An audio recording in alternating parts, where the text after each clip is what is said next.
The alien ship was enormous. It hung in space above Earth like a small moon, silver and gleaming in the sunlight. Inside the ship, Ambassador Velthar prepared himself for another first contact meeting. He had done this 47 times before. It always went the same way. The primitive species would see the advanced technology. Their eyes would go wide with wonder. They would listen to his offer with gratitude and fear. Then they would agree to join the Galactic Council, trading their freedom for protection and knowledge. It was simple. It was predictable. It was safe. Velthar walked down the long corridor of the neutral meeting station.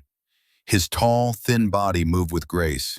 His purple skin caught the artificial light. Behind him, 3 other council members followed. They represented different species, different worlds, but they all knew their roles in this dance. The humans were already waiting in the conference room. Velthar stopped at the doorway for a moment. He studied them carefully. There were 5 humans sitting at the long table. They wore simple dark suits, not the elaborate robes or uniforms most species chose for first contact. Their faces were calm, almost bored. That was unusual. The woman at the center of the table had gray streaks in her dark hair. Lines marked her face around her eyes and mouth. She looked tired but alert, like someone who had not slept well in years but refused to show weakness. Her eyes tracked Velthar as he entered, measuring him. To her right sat a man with broad shoulders and several scars on his face. His suit barely contained his muscular frame. He had the bearing of a soldier, though he wore no uniform. His eyes were different from the woman's. Where hers calculated, his hunted. Velthar took his seat across from them. He activated the translator device. It hummed softly, ready to turn his words into the human language called English. "Greetings," Velthar began. He used his warmest tone, the one that had worked on 47 other species. "I am Ambassador Velthar of the Zorvani Empire, speaking on behalf of the Galactic Council.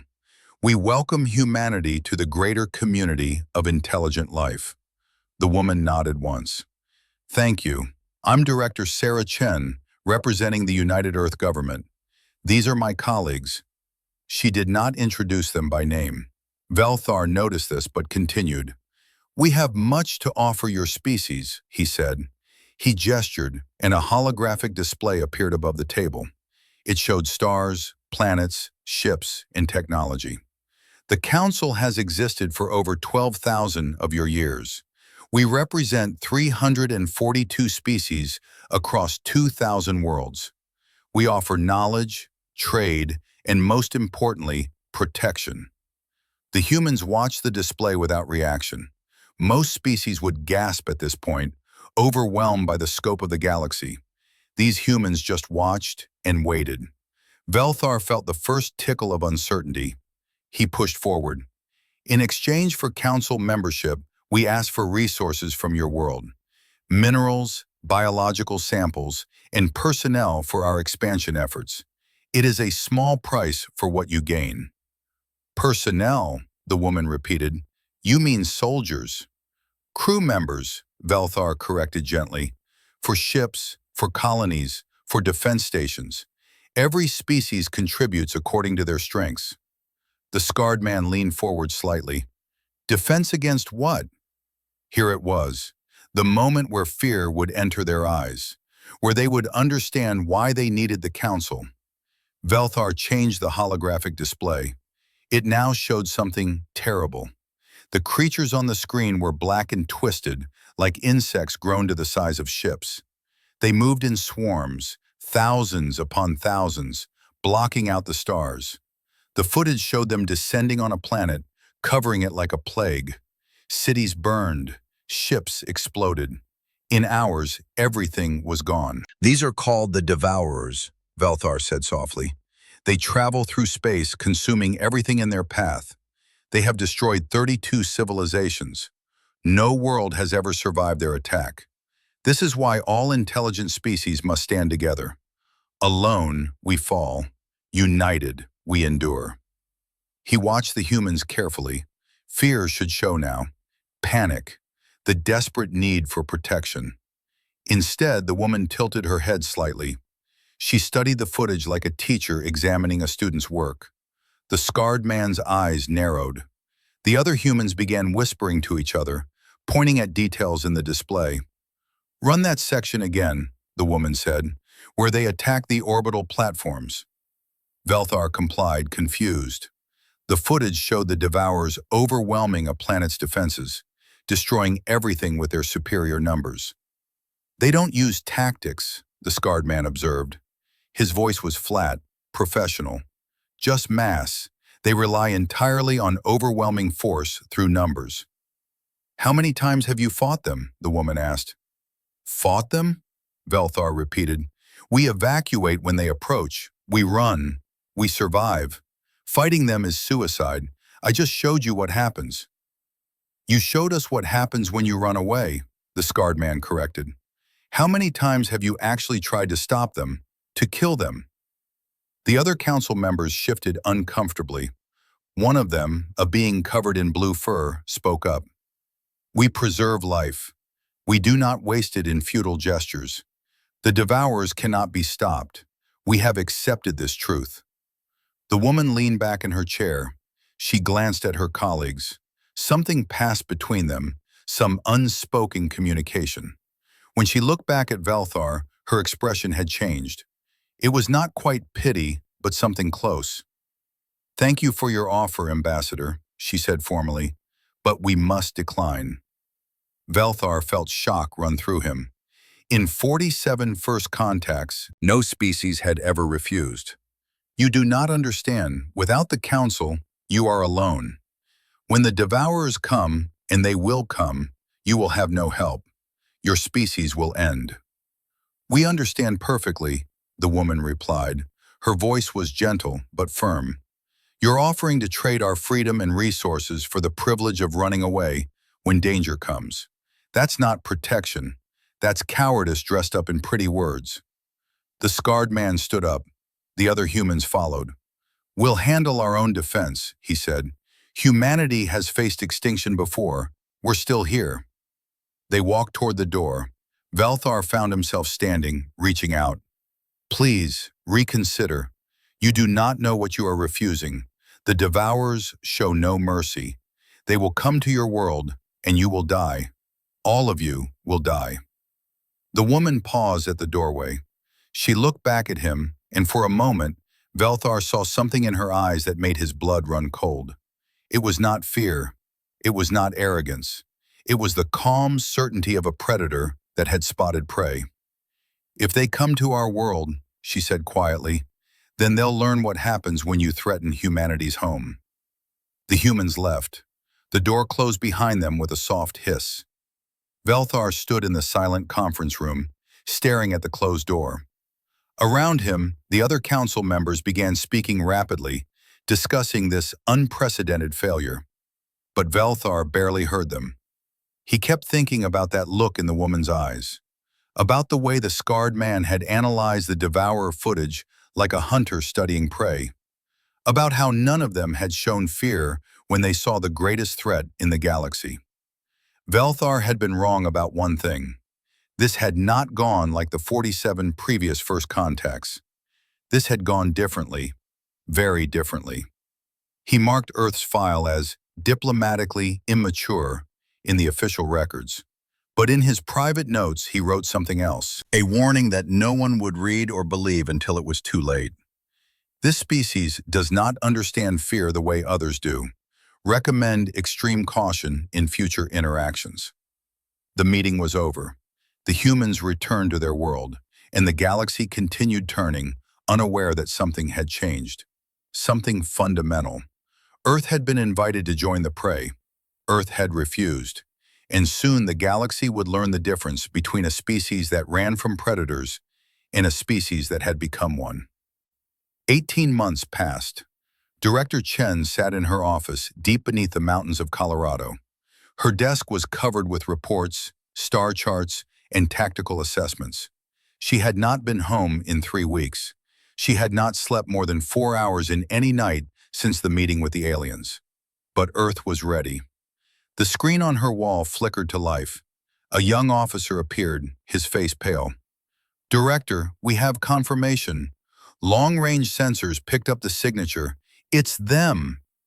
Chen felt her heart beat faster, but her face remained calm. How long? 2 weeks until they reach our solar system. The swarm is massive, bigger than any the Council has on record. Send the alert. Execute Protocol Apex. The officer saluted and disappeared. Chen stood and walked to the window. It was not a real window, of course. They were too far underground for that. But the screen showed the sky above, blue and peaceful. She wondered how many people were looking up at that same sky right now, not knowing what was coming. The Galactic Council had sent 17 warning messages after detecting the Devourer swarm's course change toward Earth. The first few messages had been formal, offering evacuation assistance for key personnel. The later ones had been more desperate. The final message had arrived 3 days ago. Please respond. We can preserve your species' genetic material, your art, your history. You do not have to die completely. Please respond. Chen had not responded. Earth had gone silent to the galaxy. Every transmission stopped. Every signal cut off. The Council thought humanity was panicking, falling into chaos as they faced extinction. The Council was wrong. The screen changed to show a different view. This one showed the dark of space, where human ships moved in formation. Thousands of them. Warships built in 18 frantic months, constructed in orbital shipyards that had never existed before first contact. Humanity had taken one look at the Devourers and decided to do what humans always did when facing a predator. They prepared to kill it. Chen's phone buzzed. She answered. Chen. Ma'am, this is General Rodriguez at Mars Command. All batteries are charged and ready. We'll give them hell. Good. What's the status on the lunar fortifications? Online and operational. Captain Williams sends her regards and says the moon is now the biggest weapons platform in the solar system. Chen allowed herself a small smile. Tell her she did good work. Tell all of them. She ended the call and returned to her desk. There were still 1,000 things to coordinate, 1,000 details that could mean the difference between victory and extinction. But for a moment, she let herself remember. She remembered when she was a child, reading about the great predators of Earth's past. Lions and tigers and bears, wolves and raptors and sharks. She remembered learning that humans had survived the Ice Age by being smarter, tougher, and more stubborn than everything trying to kill them. She remembered her grandfather's words, spoken when she was very young. We didn't get to the top of the food chain by being weak, girl. We got here by being meaner than everything else. The galaxy was about to learn that lesson. 2 weeks later, the Devourers arrived. The swarm came out of faster-than-light travel at the edge of the solar system. The black, insect-like ships numbered in the tens of thousands. They moved together like a living thing, a single organism made of 1,000 parts. They had destroyed 32 civilizations. They would destroy a 33rd. That was the plan anyway. The first wave of Devourers pushed forward, heading toward the inner planets. They passed the outer planets without slowing. Jupiter, Saturn, Uranus, Neptune, all ignored. The Devourers only cared about worlds with life. They could sense Earth ahead, teeming with billions of living creatures. Then they reached the asteroid belt. The asteroids exploded, not naturally. Humans had spent 18 months turning the asteroid belt into a minefield. Thousands of rocks, hollowed out and filled with nuclear weapons, detonated simultaneously. The flash of light was visible from Earth. The front of the Devourer swarm simply vanished, erased by overlapping explosions. The swarm barely slowed. They were used to defenses. They simply moved forward, absorbing losses, relying on their overwhelming numbers.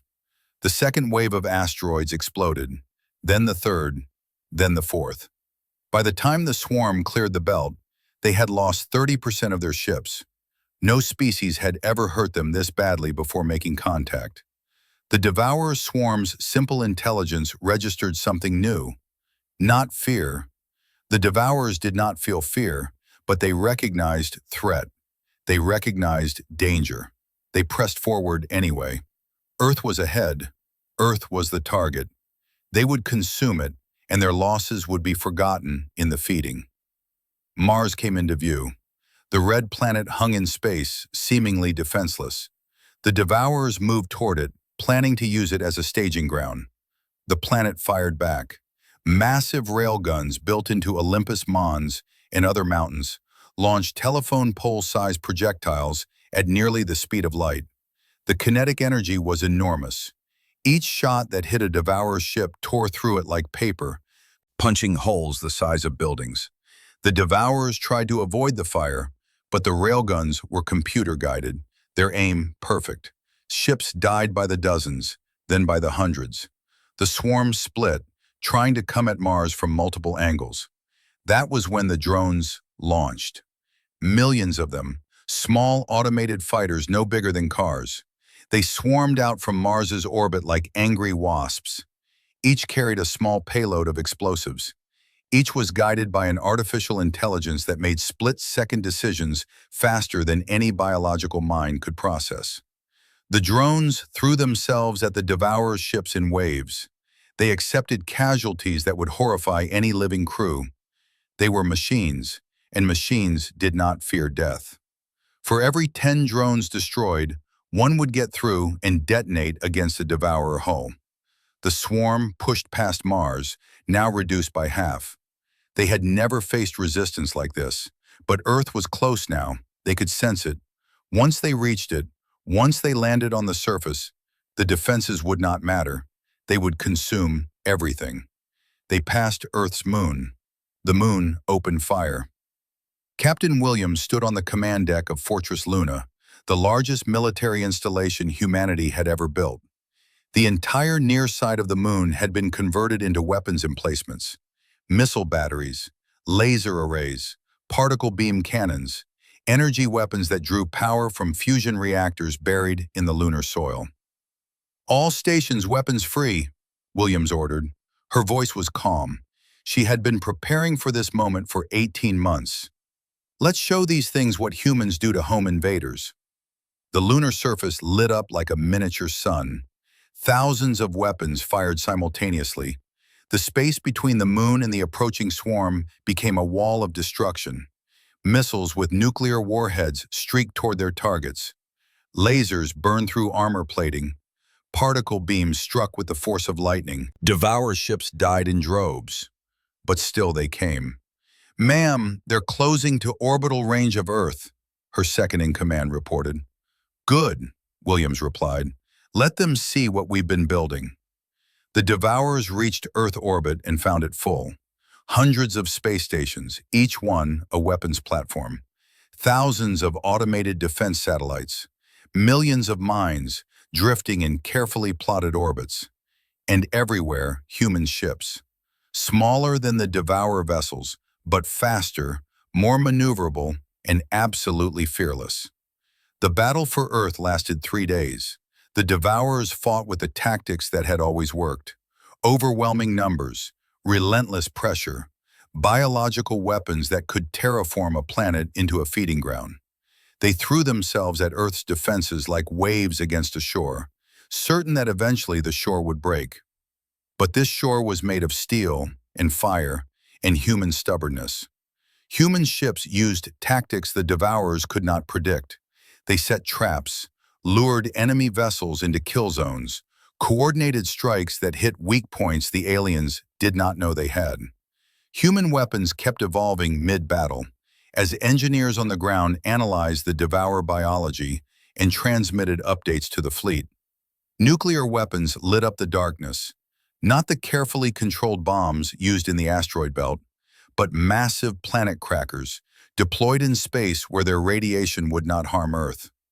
Devourer ships that survived the initial blast found themselves crippled by electromagnetic pulses that fried their organic control systems. Director Chen watched it all from her bunker. Reports flowed in from every front.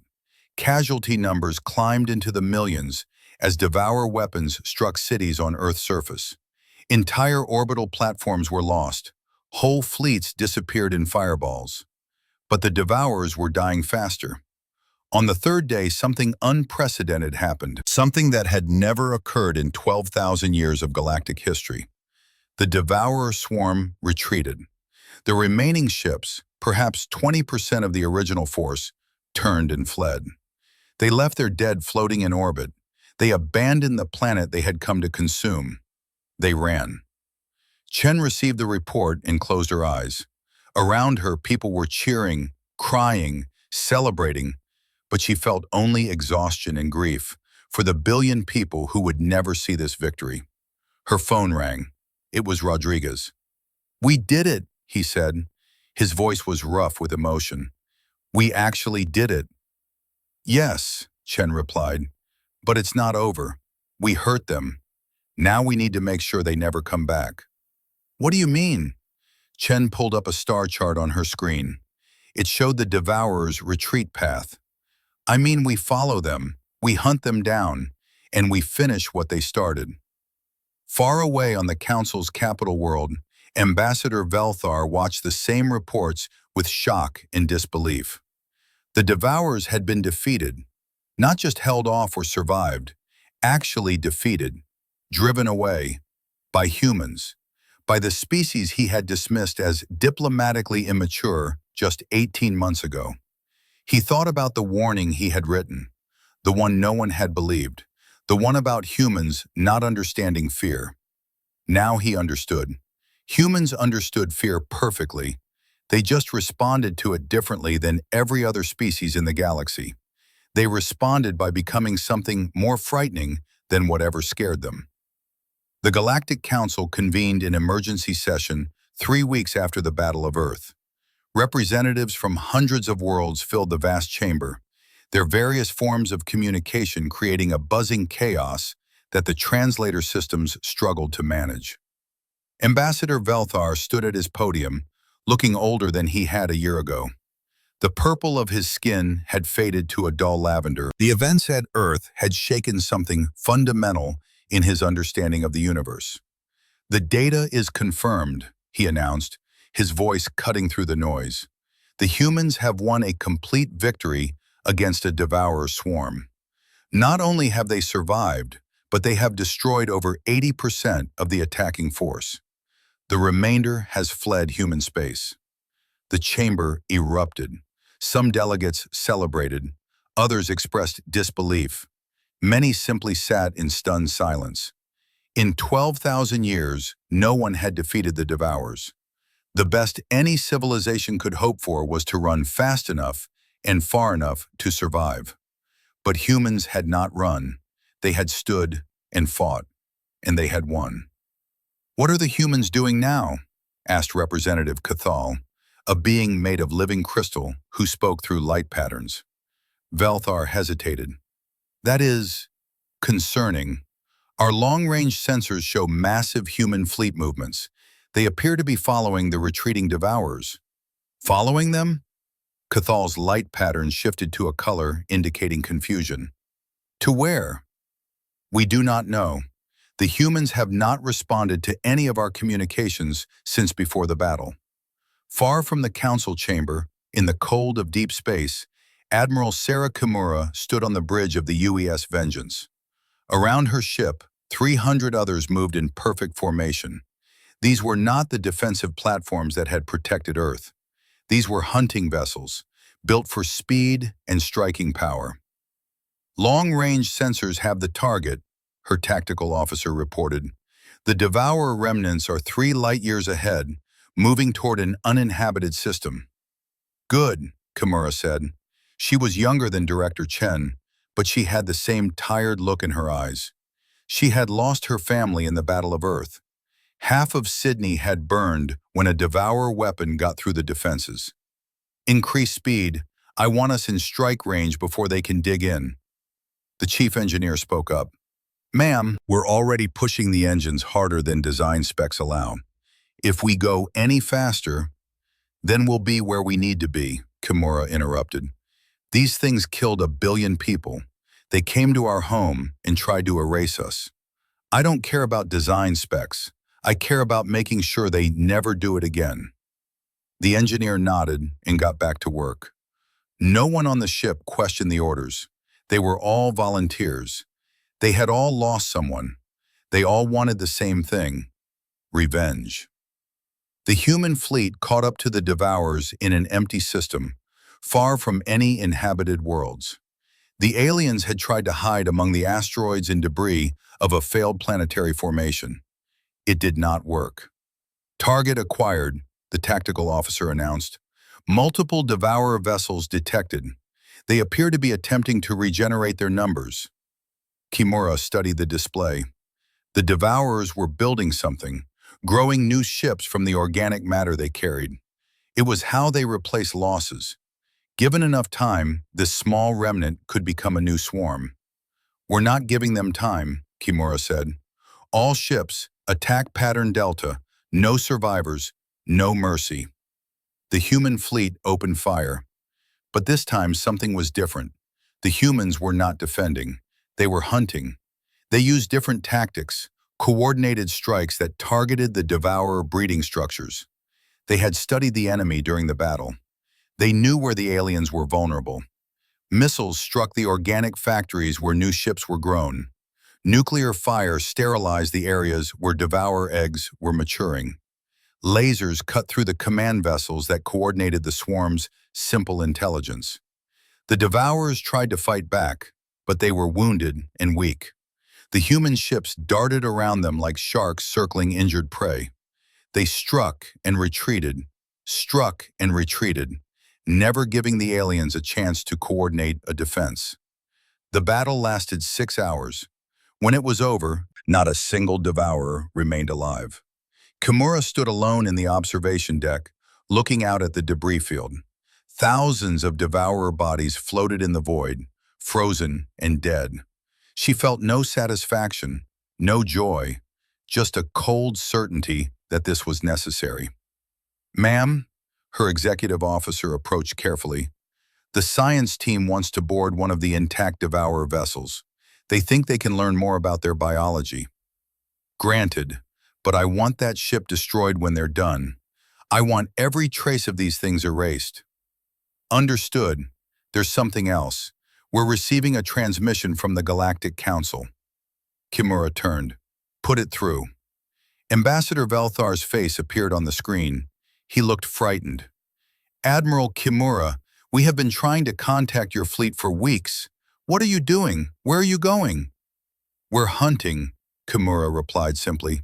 "The Devourers that attacked us came from somewhere. There are more of them out there. We're going to find them all." "You cannot be serious. The galaxy is vast.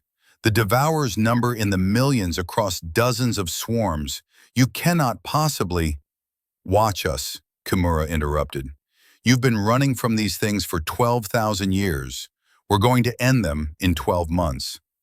Velthar's face showed something between horror and awe. "You are talking about genocide, about the complete extinction of an entire species." "Yes," Kimura said. Her voice was cold as the void around her ship. "They came to our world. They killed our families. They tried to make us extinct. Now they learn what happens when you threaten humanity." She cut the transmission. Over the following months, humanity deployed dozens of fleets across known space. They carried advanced sensors designed to detect Devourer biology. They tracked swarms through hyperspace trails. They interviewed the few species brave enough to talk about Devourer movements. And they found them. One swarm after another. Director Chen coordinated the campaign from Earth. Her office had become a war room, filled with displays showing human fleet movements across the galaxy. Red dots marked Devourer locations. Green dots showed human victories. The red dots were disappearing one by one. "The fleet in Sector 7 has eliminated the swarm near the Caldari colonies," an aide reported. "Total destruction confirmed. No survivors." "Good. Redirect them to Sector 12. Long-range sensors detected activity there 3 days ago." General Rodriguez entered the room, carrying more reports. "We have a problem. The Council is demanding we stop. They're calling our actions unnecessarily aggressive and destabilizing to galactic peace." Chen looked up from her displays. Galactic peace. The Devourers have been destroying civilizations for millennia. We're doing what should have been done thousands of years ago. I agree, but the Council is threatening sanctions. Some members are talking about military intervention to stop us. Chen laughed. It was not a happy sound. They want to fight us? The same council that has been running from the Devourers for 12,000 years wants to fight the species that defeated them in 3 days? Rodriguez shrugged. Fear makes people stupid. We scared them, Director. Maybe more than the Devourers ever did. Chen stood and walked to the window showing the sky. Earth was healing from the battle. Construction crews worked day and night to rebuild. Memorials were being erected for the billion dead. Life continued because humanity refused to let it stop. Let them be scared, she said quietly. Better they fear us than become the next target for the next Devourer swarm. We're doing this for them, whether they understand it or not. Across the galaxy, in the deep, dark spaces between stars, another Devourer swarm moved toward a small colony world. The planet was home to the Varani, a peaceful species that had been council members for 3,000 years. They had received the warning about the approaching swarm. Evacuation ships were already lifting off, carrying as many people as possible to safety. But not all could escape. Millions would be left behind. The Varani had accepted this. It was the way of things. The Devourers came, you ran if you could, and you died if you could not. Then something unexpected happened. Human ships appeared between the swarm and the planet. Only 30 vessels, a tiny force compared to the thousands of Devourer ships approaching. The Varani, watching from their evacuation vessels, assumed the humans would die uselessly. A brave gesture, but futile. The humans attacked. They did not try to stop the entire swarm. They could not.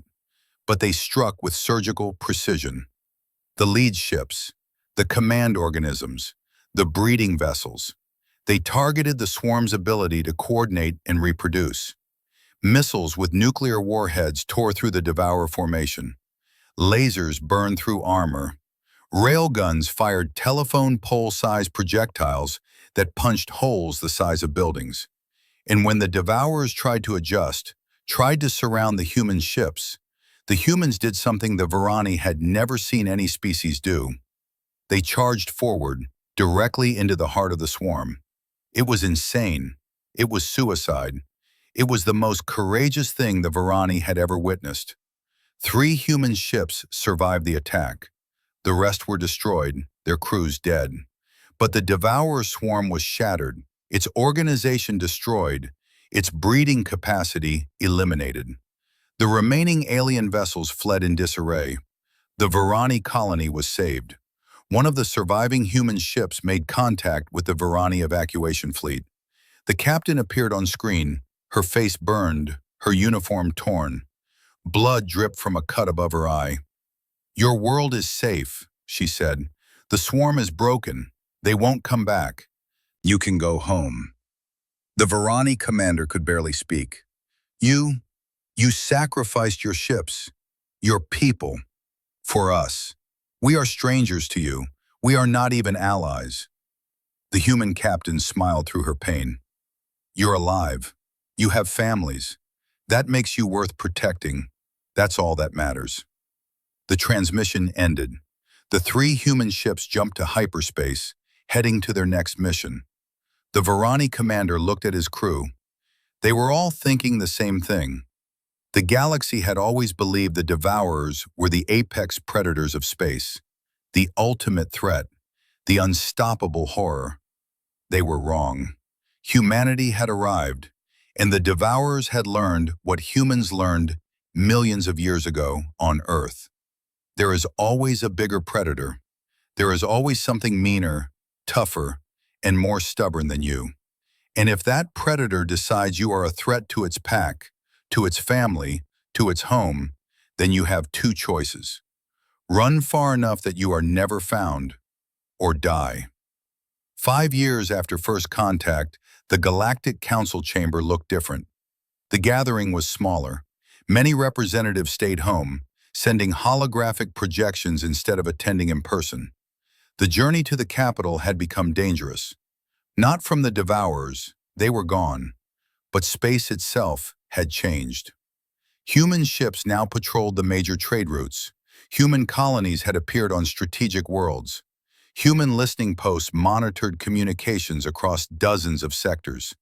The galaxy had a new power, and that power made everyone nervous. Ambassador Velthar stood before the council once more. He was even older now, his movements slower, his voice weaker, but his message was urgent. The human expansion must be addressed, he said. In 5 years, they have established settlements on 43 worlds. They control key hyperspace lanes. Their fleet strength now exceeds the combined forces of the entire council. We must decide how to respond. Representative Cathal's light patterns flickered with concern. Respond how? They saved the Varani. They eliminated the Devourer swarm threatening the Karathi home system. They stopped 3 raids on council supply convoys. How do we respond to a species that keeps protecting us? By recognizing what they are doing, another delegate spoke up. This was Counselor Nathara, representing a species that had been council members for 6,000 years. Her blue skin was marked with age spots, her 4 eyes all focused on Velthar. They are not just protecting, they are claiming. Every world they save becomes a world under their protection. Every species they help becomes indebted to them. They are building an empire.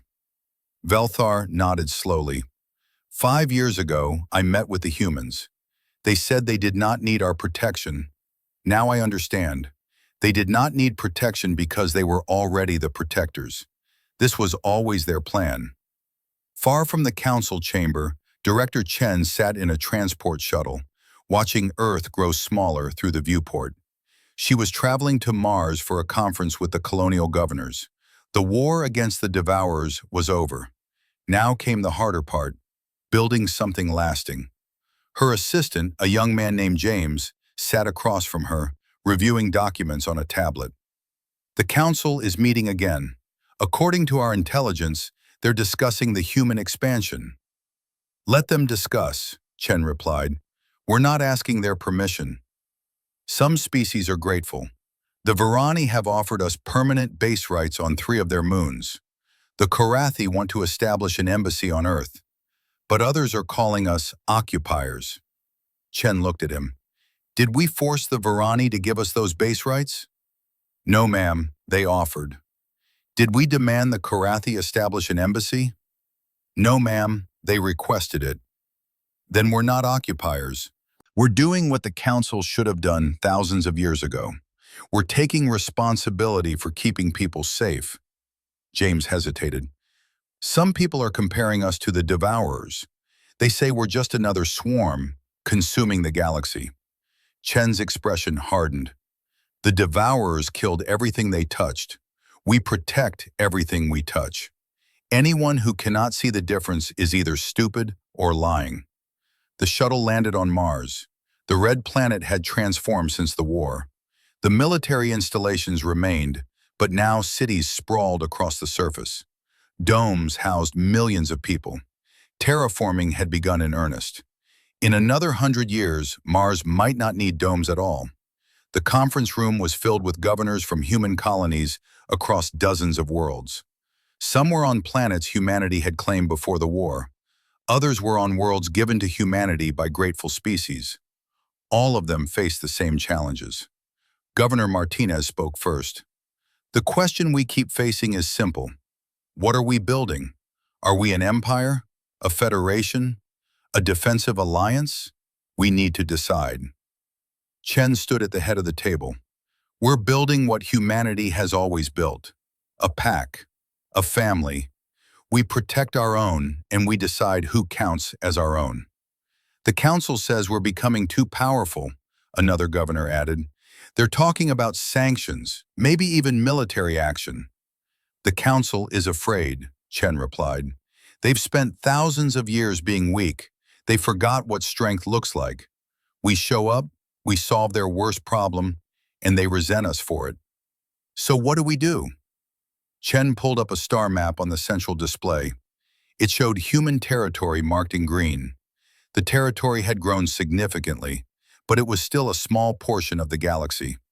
We keep doing what we're doing. We keep protecting people. We keep expanding carefully. And we make it clear that anyone who threatens the species under our protection will face the same fate as the devourers. A young governor from one of the outer colonies spoke up nervously. That sounds like a threat. That sounds like we're becoming the bullies. Chen looked at him steadily. There's a difference between being a bully and being willing to fight. The council became prey because they refused to defend themselves. We're not prey. We never were. And we're teaching the galaxy that they don't have to be prey either. Meanwhile, on a small agricultural world at the edge of council space, a farming community received an unexpected visitor. A human scout ship landed near the main settlement. The locals, a species called the Dravani, gathered nervously. They were peaceful people. They did not have weapons or defenses. They survived by hiding and hoping no one noticed them. A human woman emerged from the ship. She was tall and dark-skinned, with kind eyes and a military bearing. She introduced herself as Captain Okoye. "We received a distress signal from your world 3 weeks ago," she explained through a translator device. "You reported seeing unknown vessels in your system." The Dravani elder, an old creature with gray fur and tired eyes, nodded. "Yes, we thought they might be pirates, or worse, but they left without approaching. We tracked them. They were scouts for a raider group. They were planning to come back with more ships to steal your harvest." The Dravani looked terrified. Their entire economy depended on the grain they grew. Without it, they would starve. "What can we do? We have no weapons, no defenses."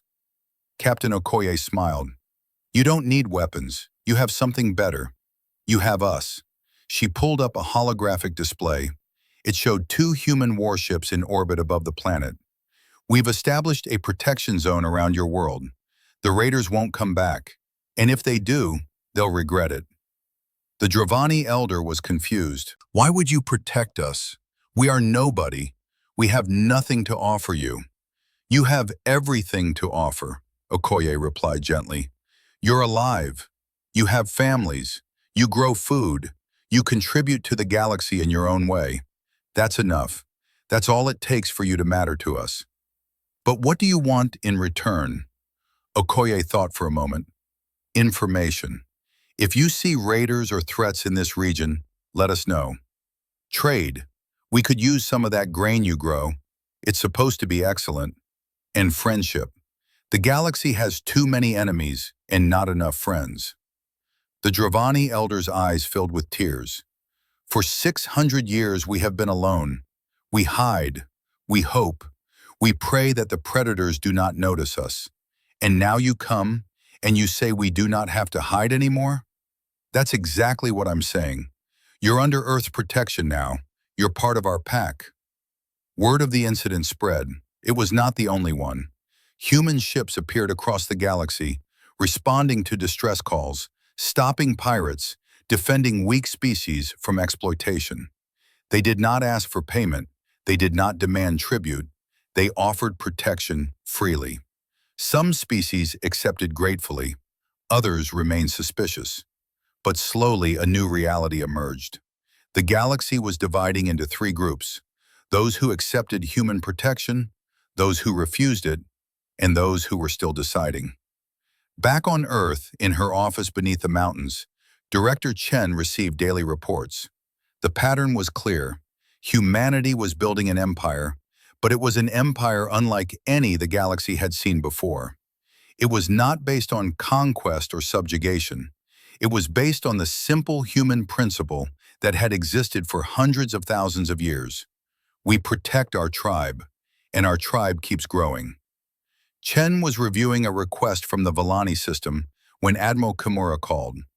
Her face appeared on the screen, older now with gray in her hair, but the same hard determination in her eyes. "Director, we have a problem. The Council is forming a military coalition. They're calling it a defensive force, But our intelligence says they're planning to force us back to our pre-war borders. Chen felt a headache forming behind her eyes. How many species have joined this coalition? 42, led by the Zorvani and backed by some of the older council members. They're scared, Director. They see us as a bigger threat than the Devourers ever were. Because we're competent? Because we're strong, and because we don't ask permission. Chen stood and walked to her window. Earth was beautiful at night. Cities glowed like stars. Ships moved in orbit, carrying people and goods to 100 different worlds. Humanity had built something worth protecting.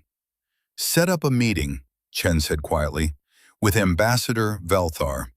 It's time we had another conversation, this time on our terms. 2 weeks later, Velthar arrived at the human station orbiting Earth.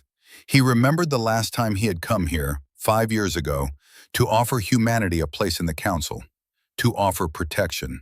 How things had changed. Director Chen met him in the same conference room.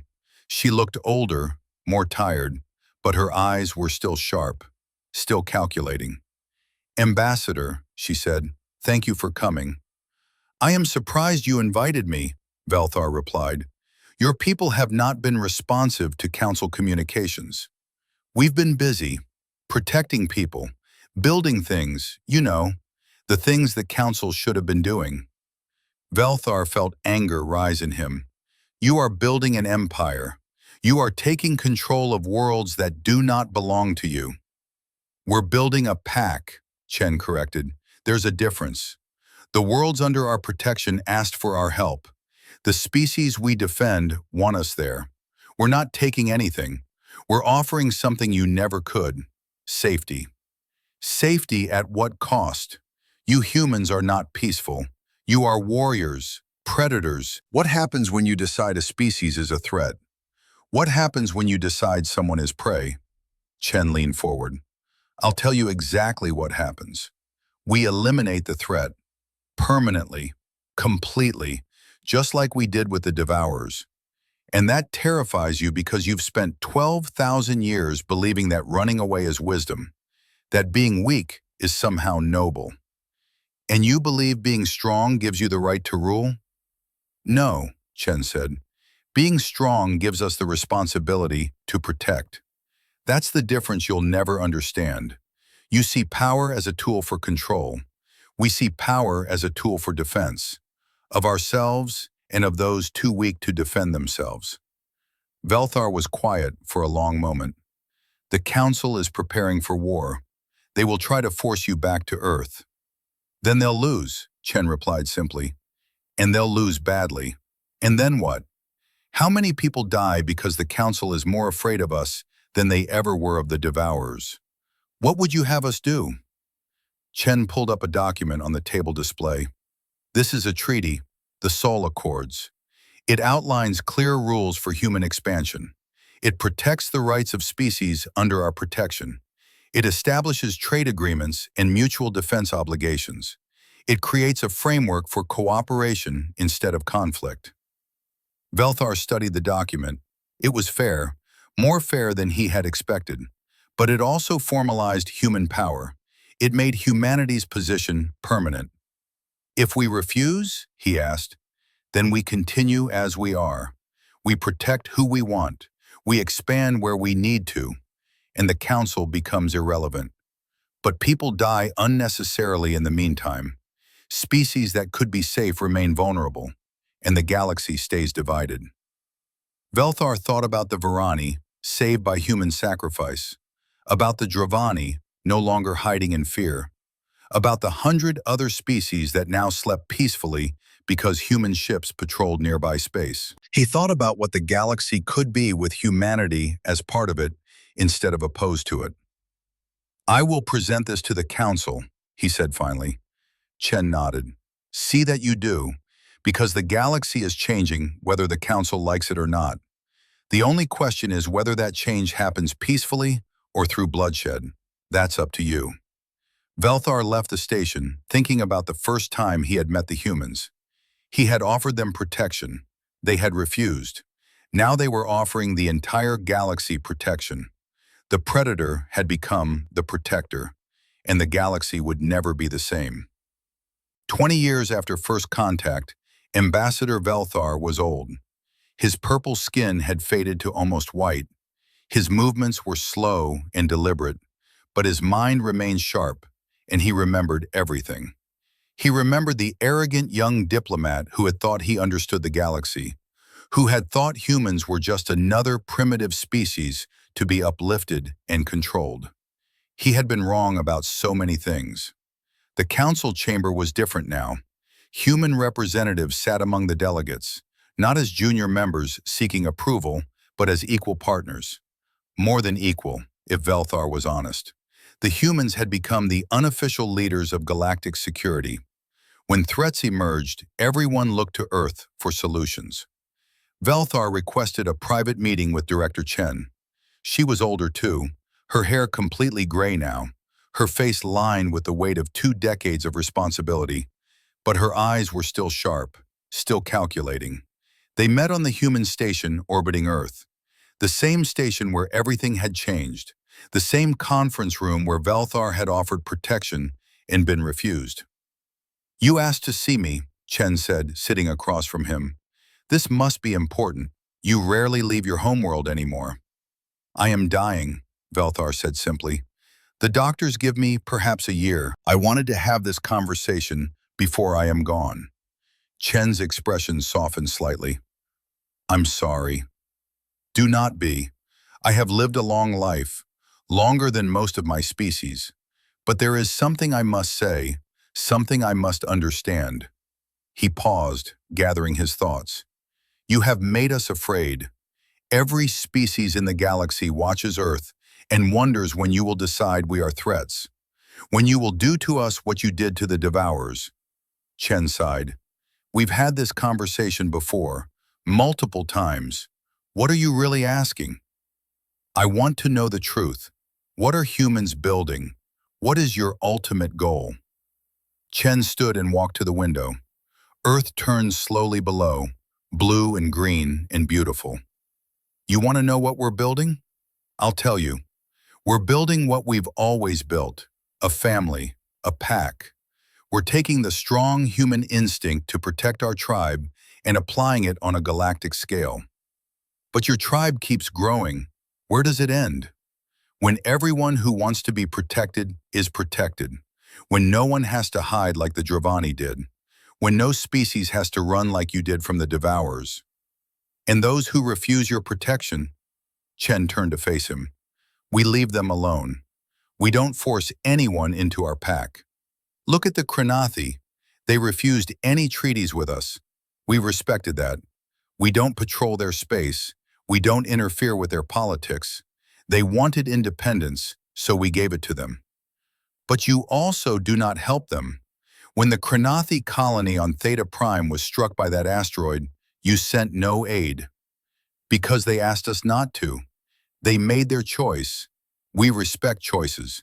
But we also expect people to live with the consequences." Velthar was quiet for a long moment. "The galaxy has changed because of you. The council used to be the center of everything. Now we are just another voice among many. You humans have become what we always claimed to be, the protectors, the peacekeepers, the guarantors of safety." "You could have been that," Chen said gently. "You had 12,000 years to build something better. Instead, you built a club for prey animals. You made weakness into a virtue and called surrender wisdom. We didn't replace you. You replaced yourselves by refusing to do the job. Perhaps you are right. Perhaps we were cowards all along." Velthar looked down at his hands. They trembled slightly with age. "But I must ask, what happens when you find a threat you cannot defeat? What happens when something stronger than humanity appears?" Chen smiled. It was not a comforting expression. "Then we'll do what humans always do. We'll find a way to kill it anyway. That's what apex predators do, Ambassador. We adapt. We overcome. We survive. And if we can't survive alone, we'll bring our pack with us into battle." A soft alert sounded. Chen's assistant appeared on a screen. "Director, sorry to interrupt, We have a situation. Long-range sensors have detected something entering known space from the galactic rim. Unknown signature, very large, multiple ships.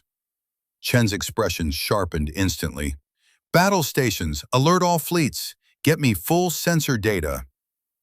Velthar felt fear course through him. Another threat? Another devourer swarm? We don't know yet, but we'll find out. Chen turned to her assistant. Contact the Varani, the Karathi, the Dravani, and every other species under our protection. Tell them we have a potential hostile contact and we're investigating. Tell them not to worry. Yes, Director. The screen went dark. Chen looked at Velthar. You should probably get to safety, if this is hostile. No, Velthar interrupted. I will stay. I want to see how you handle this. One last time. Chen nodded and headed for the command center. Velthar followed, his old body struggling to keep up. The command center was a massive room filled with displays and personnel. Dozens of people worked at stations, coordinating with fleets across the galaxy. Admiral Kimura appeared on the main screen. She was in her 60s now, but she still commanded the primary defense fleet. Director, we have visual on the contact, putting it on main display. The screen changed. It showed ships, enormous ships, each one the size of a small city. They moved in formation, dozens of them, heading toward the inner galaxy. They were nothing like the Devourers. These ships were metal and crystal, beautiful in their own alien way. Attempts to communicate? Chen asked.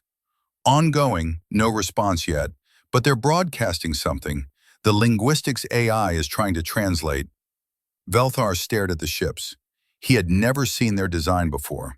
This was a completely unknown species. After 12,000 years of cataloging civilizations, something new had appeared. Translation is coming through, a technician announced. It's a repeating message, text only. The message appeared on screen. Velthar read it and felt his blood run cold. We are the Kethrak. We are collectors. We come to gather specimens and biological materials from this region of space. Resistance is not recommended. The room went silent. Chen read the message twice. Then she looked at Kimura. How many ships? 43 in the League group. Our sensors are detecting more arriving from hyperspace. Could be hundreds. Their weapons? Advanced. Energy signatures are off our charts. Director, these things are packing enough firepower to glass a planet. Chen stood perfectly still for a moment. Velthar watched her, wondering what she was thinking. The Kethrak sounded like they intended to treat the galaxy like a hunting ground, like they were the predators and everyone else was prey. Finally, Chen spoke. Send them a message. Use all available languages in translation protocols. What message, Director? Chen's expression hardened. Tell them the galaxy is closed. Tell them they have one chance to turn around and leave peacefully. If they refuse, they will learn why the Devourers are extinct. Velthar felt a chill run through him. You would fight them without even trying to negotiate? They already told us their intentions. They're collectors. They see us as specimens, as biological materials. That's not negotiation. That's a threat. Chen turned to face him. You asked what happens when we find something we might not be able to defeat. This is your answer. We fight anyway. The message was sent. Minutes passed. The Ketharak ships continued forward. Then a response came. You are small creatures on small worlds. Your message is rejected. Prepare for collection. Chen nodded slowly. Battle stations. Alert all fleets. Contact every species under our protection and tell them to prepare defenses.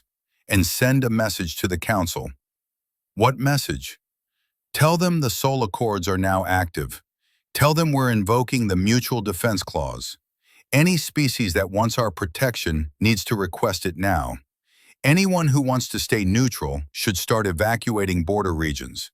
And tell them we're about to teach these collectors the same lesson we taught the Devourers. Orders flew across the command center. Ships began moving into position. Human fleets that had been spread across the galaxy started converging on the approach vector. But more than human ships, Varani vessels joined the formation. Korathi battle groups appeared. Dravani supply ships moved to support positions. A dozen other species, all under Earth's protection, all willing to fight. Velthar watched in amazement. "They are coming, all of them, your pack." "Of course they are," Chen replied. "That's what family does. We protect each other." Admiral Kimura appeared on screen again. "Director, we have 300 ships in position, more arriving every hour, but the Ketharak outnumber us 3-1, and their ships are bigger." "Have we ever let numbers stop us before?" Kimura smiled. It was a predator's smile. "No, ma'am. What are your orders?" "Hold position until they enter weapons range, then make them regret coming here." The Ketharak fleet entered human-controlled space. They expected to find scattered prey, weak civilizations that would surrender at the sight of superior force. Instead, they found a wall. 300 ships of various designs, all bristling with weapons, all moving with coordinated precision, all ready to fight. The lead Ketharak vessel broadcast another message. "This is your final warning. Submit or be destroyed." The response came from Admiral Kimura. "This is our final warning. Leave or be destroyed. We don't submit, we don't run, we fight, and we win." The Ketharak opened fire. The battle was fierce. The Ketharak ships were powerful, their weapons advanced. They destroyed human vessels and their allies. But they learned what the Devourers had learned. Humans did not fight like prey. They fought like apex predators. Human ships used tactics the Ketharak had never seen. They set traps. They coordinated strikes across multiple vectors. They targeted weak points with precision. And when Ketharak vessels disabled human ships, those ships would ram the enemy rather than surrender, turning themselves into kinetic weapons. The Varani ships provided support, their defensive fields protecting damaged vessels. The Korathi used their advanced sensors to find targeting solutions. The Dravani supply ships kept everyone armed and fueled. It was not just Earth fighting, it was the entire pack. The battle lasted 2 days. When it was over, the Ketharak fleet was broken. Half their ships were destroyed, the rest were damaged and retreating. They had expected easy prey. They had found something far more dangerous. Admiral Kimura broadcast one final message on all frequencies.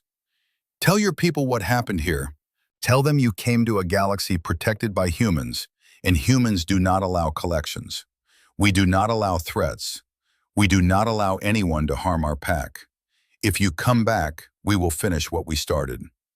The Ketharak fled into deep space. They did not return. In the command center, Chen sat down heavily. Her hands were shaking slightly. Velthar noticed for the first time how exhausted she looked. "You defeated them," he said quietly. "We survived them," Chen corrected. "We lost 73 ships, thousands of people. 3 Varani colonies were damaged. A Korathi station was destroyed. We won, but we paid for it." "But you protected your pack." "Yes, we did." Velthar looked at the displays showing damage reports and casualty counts. He thought about everything that had changed in 20 years.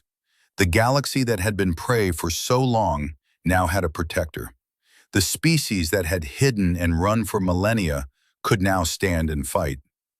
"You have made us afraid," he said again, "but you have also made us safe. That is your legacy, fear and safety, together." Chen looked at him. "Is that so bad?" "No," Velthar admitted. "It is what we needed. We just did not know it." He stood slowly, his old body protesting. "I should return to my homeworld. I do not have much time left. Will you tell your people the truth? About what humans really are?" Velthar smiled. It was a sad smile. "I will tell them what I have learned. That Earth does not raise prey. It breeds apex predators, hunters, protectors, and that having humanity as your predator is terrifying, but having them as your protector is the safest place in the universe. He left the station. Chen watched him go, then turned back to the displays. The galaxy was safe, for now, but there would be other threats, other challenges. There always were. Her assistant approached. Director, we're receiving requests from 42 species. They all want to join the Soul Accords. They all want our protection. Chen nodded. The pack was growing again, as it always did, as it always would. Outside the station, Earth turned slowly in the void. A blue marble covered in clouds and continents. A death world that had forged the galaxy's apex predators. A planet that had taught its children one simple lesson. Protect the pack, no matter the cost. The galaxy had a new order now, not built on fear of prey, but built on the strength of predators who chose to protect instead of consume. And far in the depths of space, long-range sensors detected something else. Another unknown signature, approaching from a different direction. Another threat, another challenge. Admiral Kimura saw the alert and smiled. Good, she said. I was worried things were getting boring. The human fleet began to mobilize. The pack prepared for another fight, because that was what apex predators did. They protected what was theirs, and the galaxy was theirs now. Every world, every species, every life under their protection. Earth did not raise prey, it raised hunters, and the hunt never ended.